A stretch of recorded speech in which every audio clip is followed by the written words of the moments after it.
Hi everyone, it's Brian Watts here from the QTube.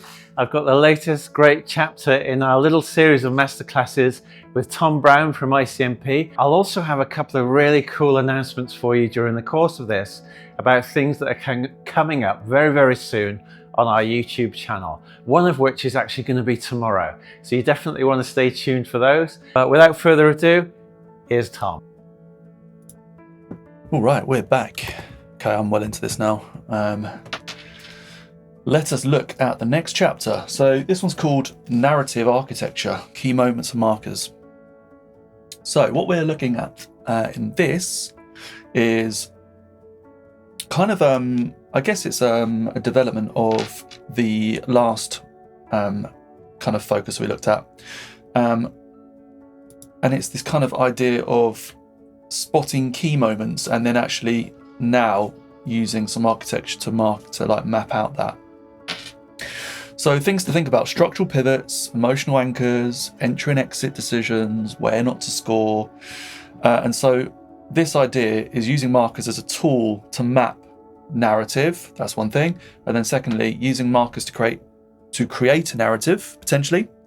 And then we've got sync points / hit points that we need to think about as well. So basically just a fancy way of saying we can start mapping out,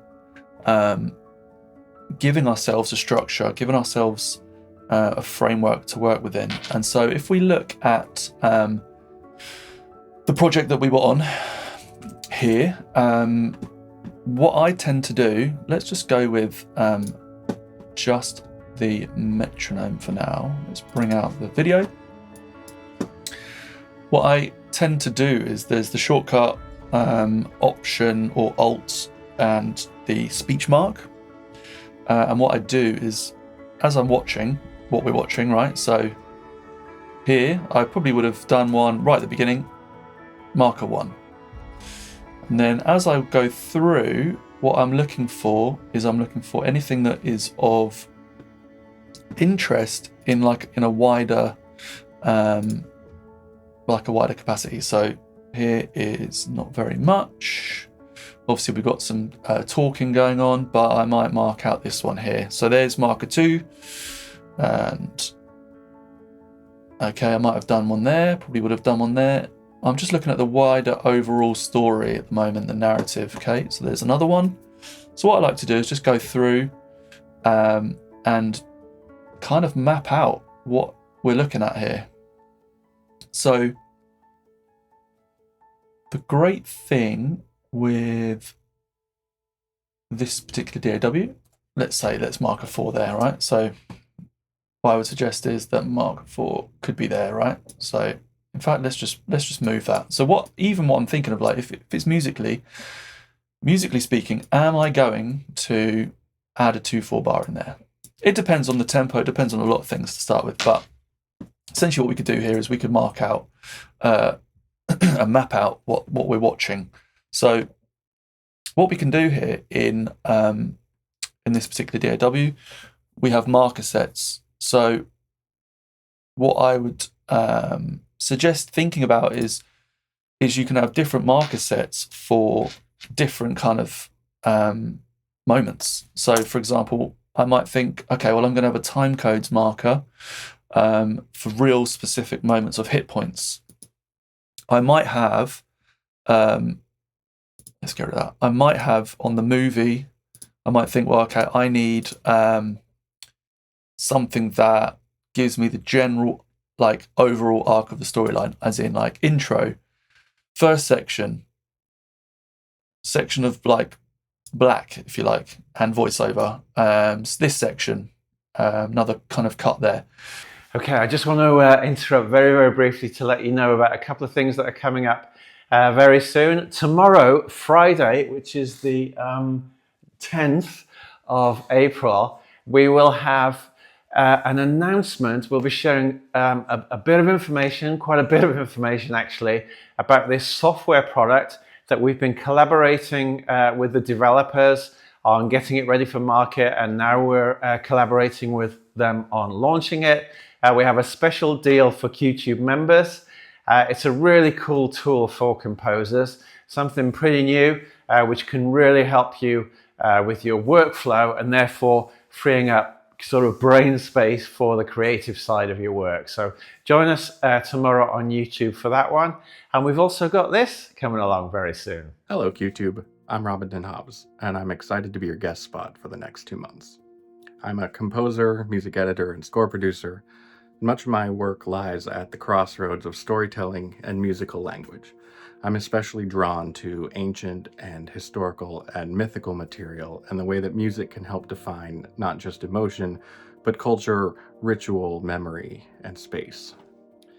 My first upcoming masterclass will be on musical world building, how to craft a musical language that truly belongs to the world of a film. This will tie directly into the QTube's May project, The Blacksmith. Each of us has our story.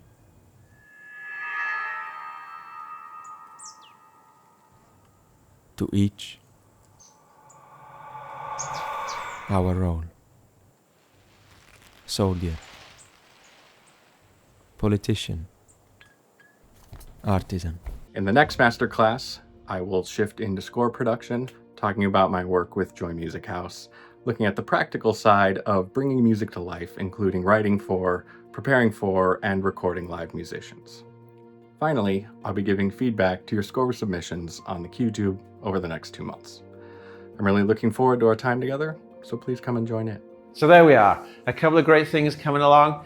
Join us tomorrow, but in the meantime, here's the rest of Tom's masterclass. So I might find that I've got maybe multiple layers of markers here, and you can kind of look through here. I could have called this something like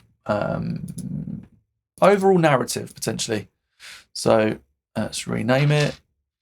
So like overarching story. That's long. Overall. And so what I can do is I can start to map out in my head and also in the project what the sections are, what the changes are as an overall story, but then also then go in and actually go specific. And if I really wanted to, I could go through every little bit. If it just as an idea, right? And you can see that the markers kind of like they go to the bars in my project. Then I can move it around if I need to as well, and command and click on a marker to shorten the marker length. Otherwise, it goes on forever, and that's very infuriating. So that is what I suggest doing, just to get, again, you're not really like committing to anything in terms of like writing. I like to go through and really get an idea of the story or the narrative across the whole thing. It doesn't mean I necessarily stick to all of these. That's just too much to stick to, right? Oh, I need to do a marker there and a there and a there and a there. Oh, and then there's the overarching thing, and it can get a bit too much. But for me, it helps my headspace as to understanding what is actually going on. So it's another way of kind of interpreting, comprehending what I'm watching and what is being asked of me. So the other thing is, and this is just as a side, I'm going to say side quest again, side quest, is that first of all, I've done this right. I'm mapping out the narrative on the actual film, in this case, or the trailer. You can actually use markers to create your own narrative as well. So you can superimpose your ideas onto what we're watching. And also, if you're writing tracks outside of working to picture, i.e. if you're writing a library track or something, I like to use markers to create a narrative. So, again, if you're staring at a blank page, I like the idea of going, okay, well, I want to get to this point. There's a track that I was writing recently called Through Horizon. And so the idea is Through Horizon is the last section. And then I work backwards to essentially map out, using markers, a structure for me to work within. So creative restrictions is an interesting way of working, and that helped me build and shape my track. So again, it's a really good way of finding an approach to starting a project or to developing something if you kind of get stuck. Especially if you're working with lots and lots of footage, or you're writing a big track, it's good to firstly keep organised, secondly to kind of just keep on top of everything, and thirdly to really help align your project and therefore your music with what we are seeing on screen. Right, that is the end of that one. I think I'm just going to try and keep that a little bit shorter than the others, but hopefully use markers. Different DAWs have different kind of ways of doing them, but I would definitely use markers. Obviously you can double click and call it things, so it's just an organizational tool that really helps me understand what it is I'm even doing. All right, see you in the next one. Thanks, Tom. As always, that was absolutely fantastic. The next chapter will be with you very, very soon as we go deeper into the process of how Tom would approach scoring for film. I want to remind you that we have a brilliant new film in our library for scoring. It's completely free for members, and for everybody, whether you're a member or a non-member, it's free to submit your scores for this film for expert feedback from Robinson, who you heard from earlier, who'll be doing a masterclass with us very, very soon. So get your teeth into that, enjoy yourselves, try something new, push yourself out of your comfort zone, and then get some feedback to see whether your ideas work. I think it's a bloody brilliant opportunity, but I'm slightly biased.